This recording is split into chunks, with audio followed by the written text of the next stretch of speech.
Welcome, everybody. My name is Kendra Blackett-Tabinga from BikramYogaWorks and Drip Studios, and I have Brian McCollum, our esteemed Drip instructor and resident pastor, with me today. We're going to have a discussion that really talks about faith and yoga and how we can actually reconcile the two. Interestingly, Brian, I had a conversation with one of our members who had been practicing with us for a long time. And she's also very much into her faith, very religious, but had also gotten a lot of benefit from practicing the Bikram yoga and was considering actually just doing more and really introducing it to her communities. And I remember several years ago as well, I was at our Tacoma Park location when we had Tacoma Park. And this is when the controversy around Bikram, the man himself, started coming out. And a member also approached me at that time and said, how is it that you can keep Bikram's name on your business, given the allegations about him? I had to think about it because I know for sure that I live my life as, you know, thinking that my karma is my karma, right? My karma is not your karma. Your karma is not my karma. And I also recognize the benefit that I had gained, my family had gained, you know, the community had gained from the practice itself of Bikram yoga. And there was no way I was going to leave that because someone had maybe some indiscretion that really had nothing to do with me. And this is kind of how I've lived my life, how I've run the business. We are definitely non-denominational. We don't ascribe to necessarily any particular religion because we're open to everyone. And that's kind of the environment that BikramYogaWorks and Drip Studios really fosters. But the question came up again when in talking to this member. And I wanted to really talk to you because I know from personal conversations with you that, you know, you and I have talked about this, and you had been introduced to the studio several years ago. Then you left, and then you came back. And when you came back, you were taking the yoga like almost every day, like every single day.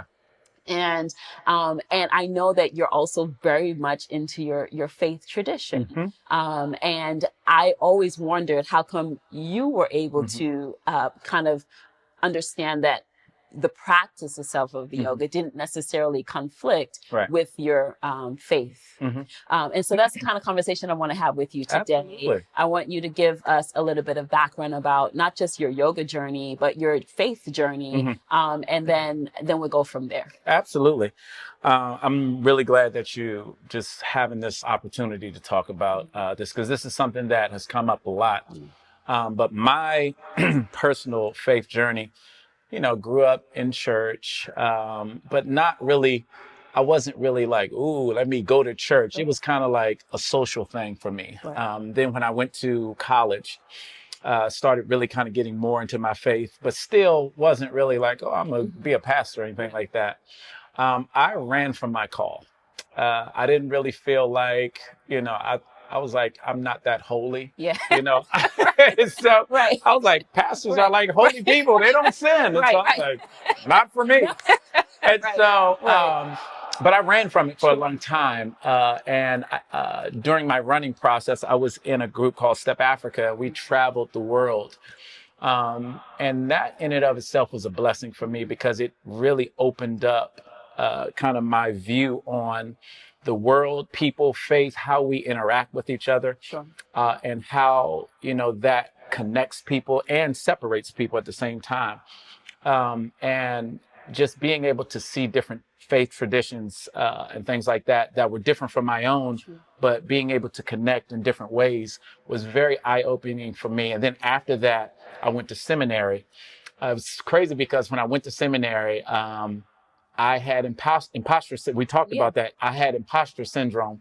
I was like, I don't know if I'm like, everybody was so holy. And I was like, I just don't feel like this is me. But I, you know, I just felt like God was like, you are where you're supposed to be. And I saw it through, and I found out there were more people that were thinking the way I thought.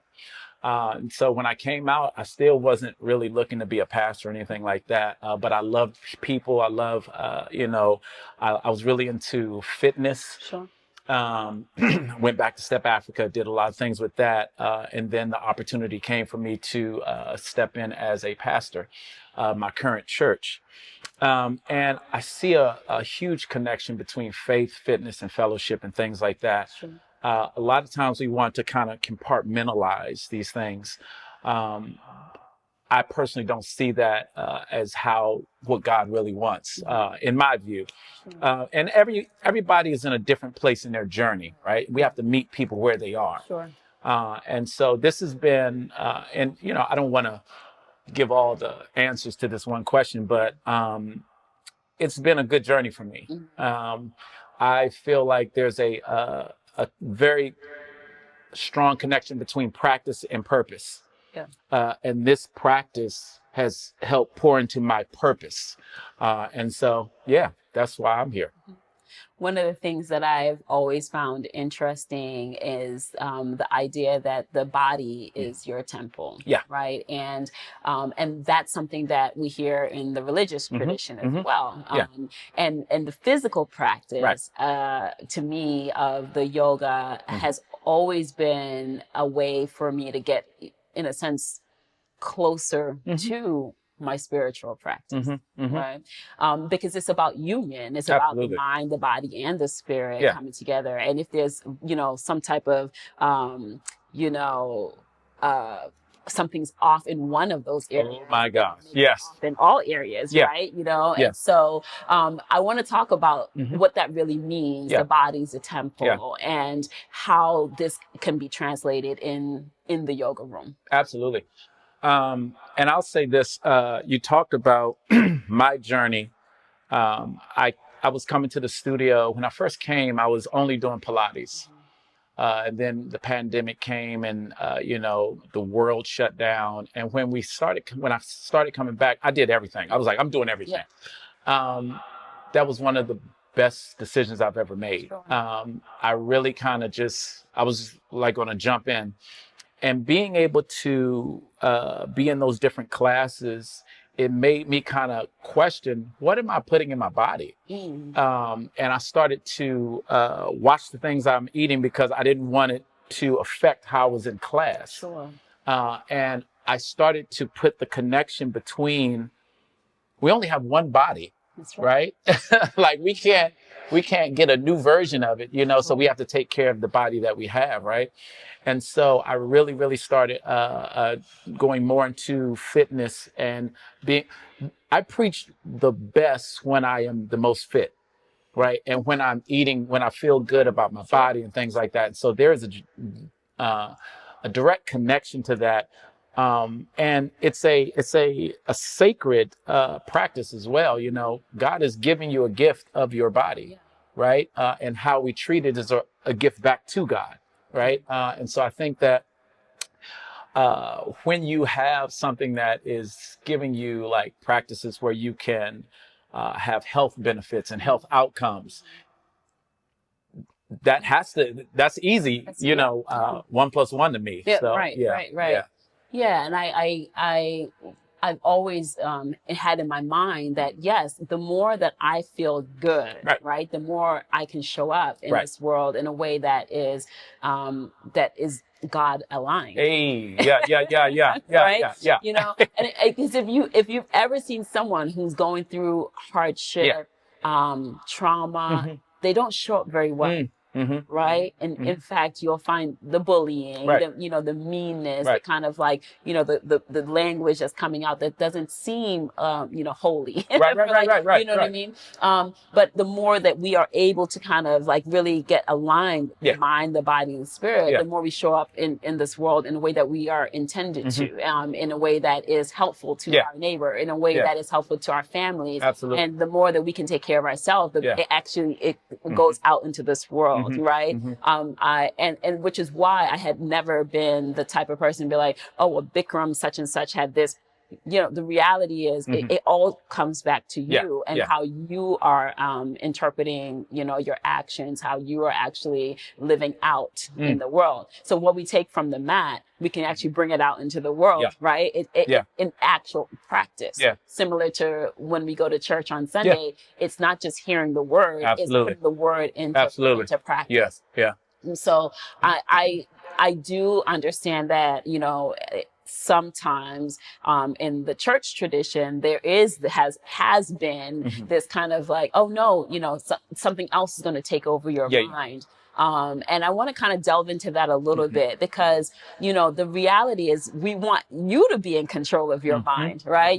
When you are in control of your mind, again, you're going to show up in a way that is more conscientious. You're going to understand that what you're putting in your body maybe is not that great. And sometimes we see that sometimes when people say the word, but the actions don't necessarily align with the word. And so for me, in everything that we're doing, we're trying to get to that point where action equals, you know what I mean? Word, right? Absolutely. And so I want to talk a little bit about, how we can get our Christian brothers and sisters to kind of maybe get over that hump and understand that this is not necessarily about a religious practice. It's a physical practice of moving the body. And in moving the body, it tells you a lot, right? It tells you a lot. I remember when I went to my teacher training, Bikram used to say, the darkest place is under the brightest light. Wow. Right? The darkest place. And it's because, we have a lot going on in our minds, a lot going on in the world. There's a lot of stimulation that's happening.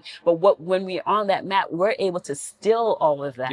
Still the mind, still the body, and come, be able to kind of step off of that mat and then live it in the world. And so, how can we change this on its head so that people understand that one is not a religious practice, and taking care of your body is actually, honoring God. What do we need to do? And I want to, you were talking about kind of some of the tools, and I'm gonna get to your question, some of the tools that we learned in the class that I still use right now, just the breathing, being able to de-escalate myself when things are stressful. I learned that in yoga. Right? Being able to center myself when all around me is going crazy. And so there are things that I've learned to help me live out my calling, right? And now just to get back to the question that you had, I think for me, the biggest point of contention that a lot of people run into when they're thinking about Christianity and yoga is the origins of yoga. A lot of the origins of yoga, came out of Eastern religion with Hinduism and Buddhism. And so there's a fear that if I'm doing yoga, I'm somehow worshiping another deity. There needs to be almost like a relearning. I was talking about this past Sunday, I was talking about learning is not just taking in new concepts, but it's also unlearning some other concepts and relearning new concepts, right? And so I think that to really understand yoga in its fullest form, yes, that's the origin, right? And now a lot of people have almost a divide between the spiritual side and the physical side. And so being able to kind of hold those two together, both can be true. Like some people can use it for the spiritual benefit and some people can use it for the physical benefit. And I think that not being able to draw that line is where people are having that consternation, right? And so I think that when you're able to understand, okay, this was the original things, but there are things in Christianity, if people really knew the beginnings of Christianity, would we really be, following all those concepts? Even the concept of the Trinity is not in the Bible. That came from something else. But, we talk about the Trinity, blah, blah, blah, blah, blah. And so I think understanding not just the origins, but how it's developed over time and how people are implementing it and using it to benefit where they are now is a big part of the discussion right now.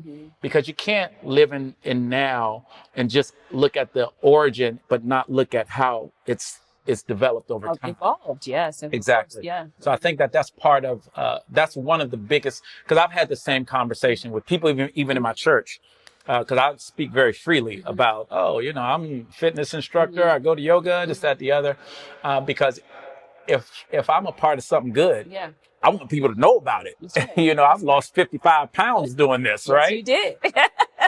I almost didn't recognize you. I told you. I did not. When you came back, only time I recognized you was because you were so excited in the class. I said, is that Brian?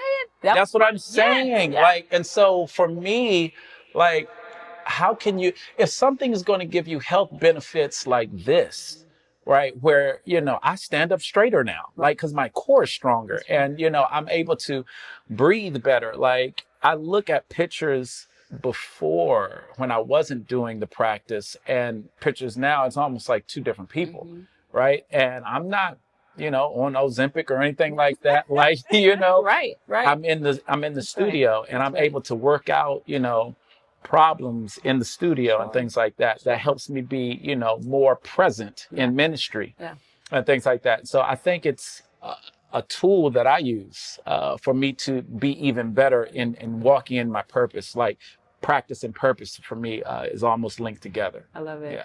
One of the most profound things that I learned from just the practice of Bikram yoga, and Bikram actually put this in his book, and it's kind of how I live my life. But he said, and I'm paraphrasing, that if you realize that you are God, small g, and you understand that God is in me, then you would not be able to mistreat me.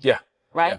Because you would recognize that God is in in you and God is in me. Absolutely. And that's kind of what I see even in the practice of the yoga. It's not necessarily that we're creating a devotion, but we're actually coming together in union, in community, recognizing the God is in you. I see the God in you. Yeah, that's good. And when I see that, there's no way that I can mistreat you. And in that way too, I get closer to my spiritual practice. Come on. Right? And so when I hear these kind of misconceptions about it, I'm like, you know, no, let's take a step back. Right? Because the reality is that we are walking representations of God on this earth. Love it. Right? And so how we come out, how we take care of ourselves, how we take care of our neighbor, how we take care of our community should reflect that. Yeah. Right? I want to dovetail on that. There's a book called Exclusion and Embrace by Miroslav Volf.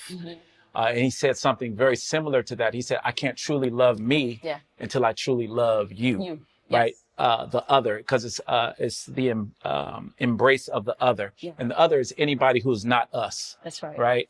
And when I say us, I'm just speaking very generally. But basically saying like everybody's story, everybody's journey is important, right? And I remember when I was in grad school, my leadership professor said, everybody has something to add, even if it's their own story. I'll never forget that. And, you know, whether that story is a physical, like a fitness story, a journey, you know, we talk about Ron's story, right? That's inspiring to people, right? And so I know at one time he was doing yoga, and that encourages people, right? To pull them out of depression, to, you know, and so for me, it can't be inherently bad if people are having all these benefits. You know what I'm saying? Exactly. And so, And because, like, for example, for you knowing what you've been able to receive from just a regular practice, 55 pounds, standing up straighter, you know, more cognizant of what you put in your mouth. Right? Taking care of your body temple, and you're able to show up for your ministry even better. And not only because everywhere we go is the ministry. You know, it's not just the church building, right? It's everywhere we go, and how we interact with our neighbors and the people that we just see on a regular basis. So, I love that we're able to come to that idea, because at the end of the day, for me, it's about union. It's about not just union between you and I and the community itself, but it's union between our mind, our body, and our spirit. If we could bring those together, again, if one is off, that's good. We're all off. Yeah. So I'm hoping that we can start using Yeah. some of this information to start really changing the perspective, even the perception of what actually yoga is. And for those of you who don't know, Bikram yoga is a physical practice. It's a hatha yoga practice, which is focused on moving the body. Right. And the more that you can move the body, the more that you can actually, understand the world around you. Absolutely. You actually become more in tune. You'll know when something is off. You won't have to necessarily go to the doctor to know something is off. You know what I mean? Or you have to wait till a crisis happens, because you are that much more connected to self. And that ability to watch yourself in the mirror when you are practicing, you know everything that you need to know is right there facing you. Absolutely. And sometimes we are able to use a lot of, brouhaha to cover the work that we need to do. Because being a Christian, being just human, it's work. Yeah. It's not just you just wake up in that. No, it actually takes work, because you have to evolve. There's an evolution in that process that happens. I think that makes us get closer to God. It's not it's not death and then all of a sudden we get closer to God. No, it's in the daily acts, and sometimes it's the most simple things that we do that enable us to get there, right? I was reading a book called Thinking Fast and Slow. And the author was talking about how we live in two systems of thought. The first system is fast thinking, and the second system is slow thinking. And fast thinking is when we think about gut reaction. It's something where we have intuition, right? We don't think about it. We just keep going, right? Sure. Slow thinking is when we slow down and we have critical thinking, we have problem solving. And we would all like to think that we live in the second, but most of us live in the first, right? Right. We group things together. It leads towards stereotyping. It leads towards grouping and things like that. And also closed-mindedness. That's where I'm going. Yeah. That's exactly where I'm going. Right. And a lot of times we live so much in the first system of thought, that fast thinking, that instead of taking the time to learn more about the history, the stories, the testimonies of yoga, right? It's just easier to do the fast grouping of it, right? Yes. It's a stereotype, that, the other. I'm going to stay away from it, right? The real building of community is the sharing of stories. You have to slow down for that. Even in yoga, you have to slow. That's why you breathe through your nose, because you slow down your breathing, right? That is where we are living in the second system in yoga. And so I think about that even as when I was preparing for this podcast, like how often do I live in the first thinking, the fast thinking system? And I try to make sure that there's a balance, that I'm not stereotyping and grouping and being closed off, right? Because it's easier, because it's fast. Okay, I know that, or, I'm associating this and I'll keep going. At least the passive aggressiveness, all types of stuff. And all we have to do is slow down. It's interesting that you say that, because so today I was meeting with someone I've known for very many years, and we had a conversation about what's happening in the DC area now. And of course, it's very stressful, and a lot of people are being impacted by it. And she said something about she's trying to get to the space of radical acceptance. Come on. And I said, girl, radical acceptance is not what we need right now. Come on. And you see what I'm saying? Like, because our fellow brother, humanity, is actually suffering. And so, you're saying to yourself, I can't do anything, but it also puts you in a complacency where you accept what's not acceptable. And so I think that's part of that thinking that we need to do. We don't want to jump into complacency. We want to actually, protect humanity, right? And that's part of how we show up, even in our faith tradition, how we show up for our brother and sister who are in need, and how if we can't see that their humanity or our humanity is them, then we're lost. Right? We've lost. And so, no, not radical acceptance. No, we need radical action. And the more we understand, what that looks like, how we see the God in that person, right? Then we should be able to get up and say, no, it's wrong. Like, what is that wrong, So I'm doing a strategic plan for my church right now. And one of the core values is radical hospitality, where we are really, really extending to the marginalized, those people who are on the outside, right?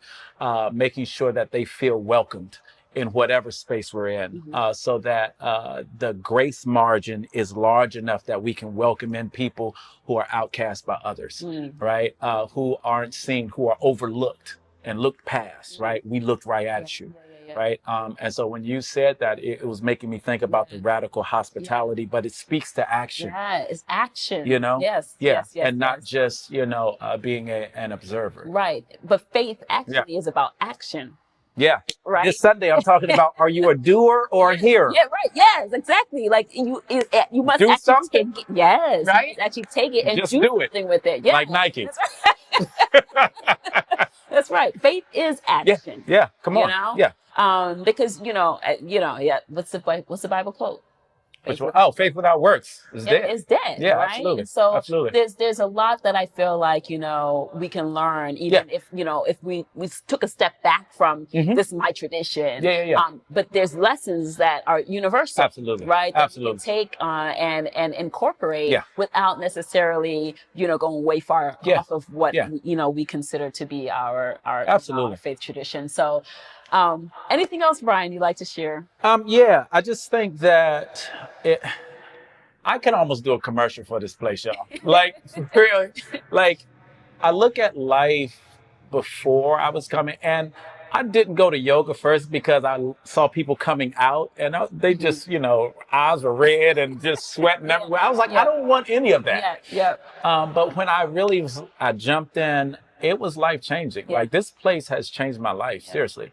And I feel like I feel like there's more of a connection between my confession and my character now, right? I think that for a long time, like I was talking the good talk, but I wasn't walking the good walk. Right. That's most people. This is helping me merge that two. Absolutely. There's a connection between faith, fitness, and fellowship. Yes, for sure. And my practice has really helped me lean more into my purpose. Like, if you don't remember anything, remember practice helps me get into my purpose. I love it.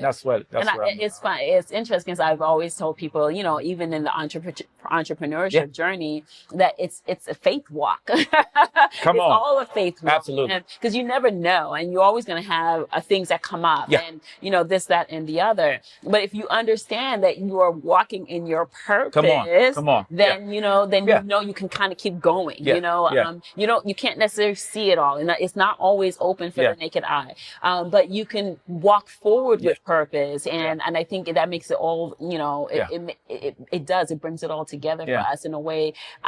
I remember when COVID happened and we shut down, I didn't know what was happening from day to day. But I kept going forward. You got to keep moving. Just keep moving, and that's where I see the practice too, that you have to keep moving because a lot of our community is suffering. And I do feel like, the church has a big role to play in getting our community to not just listen to the word, but to put that into action. And, our health can turn around. And again, the more we are healthy, we actually are healing not just our families, our communities, but the planet, right? Because we are putting out a lot that's actually impacting, global warming is actually a human, human phenomenon, right? And so if we are able to do that, we can actually be in tune with nature. We're in tune with God, And I really thank God that you followed your purpose in even doing this, right? Because you've kind of created, you created a community. Right. And through that community, people are able to connect and have better lives. Right. People are connecting and better health outcomes and stuff like that. So just even you following this has been a blessing for so many people. You know what I'm saying? So kudos. Great. Well, I hope you'll join us one day for class. Brian does teach one of our drip classes, drip cardio. So look for him on the schedule, and maybe we'll come show up at his church one day. Let's go. Thank you, everybody, for joining us for another version of BikramYogaWorks podcast. We will see you soon. Beep, beep, beep, beep.